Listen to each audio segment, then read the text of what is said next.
બાગેશ્વર ધામના પીઠાધીશ્વર પંડિત ધીરેન્દ્ર કૃષ્ણ શાસ્ત્રી દેશભરના હિન્દુઓને એક કરવાની વાત કરી રહ્યા છે, ત્યારે તેમના નાના ભાઈ શાલિગ્રામ ગર્ગે આજથી આજીવન બાગેશ્વર ધામ મહારાજ સાથેના સંબંધો તોડી નાખ્યા છે. શાલિગ્રામ ગર્ગે તેનો વિડીયો બનાવીને તેના ફેસબુક આઈડી પર શેર કર્યો છે. આ વિડીયોમાં શાલિગ્રામ ગર્ગે ધીરેન્દ્ર કૃષ્ણ શાસ્ત્રી સાથેના સંબંધો તોડવાની માહિતી આપી હતી. વિડીયોમાં શાલિગ્રામ ગર્ગને એવું કહેતા સાંભળી શકાય છે કે અત્યાર સુધી અમારા કારણે બાગેશ્વર ધામ અને મહારાજજી અને સનાતન હિન્દુઓની છબી કલંકિત થઈ ગઈ છે. અમને અથવા અમારા કોઈપણ વિષયને બાગેશ્વર ધામ અને બાગેશ્વર ધામના મહારાજજી સાથે જોડવું જોઈએ નહીં. આ સાથે તેમણે બાગેશ્વર ધામ મહારાજ સાથે જીવનભરના પારિવારિક સંબંધો તોડી નાખ્યા છે તેવું પણ જણાવ્યું હતું. તેમજ આ માહિતી તેમણે જિલ્લા ફેમિલી કોર્ટને લિખિતમાં આપી હોવાનું પણ જણાવ્યું હતું.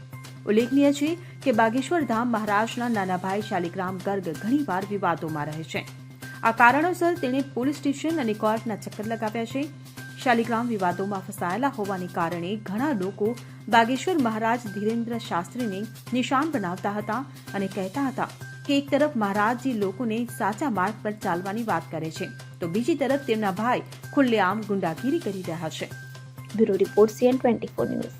હવે જુઓ દેશ દુનિયાની તમામ ખબરો તમારી આંગળીના ટેરવે. ઉઠાવો મોબાઈલ અને Google Play Store પરથી ડાઉનલોડ કરો અમારી CN24 ન્યૂઝ મોબાઈલ એપ.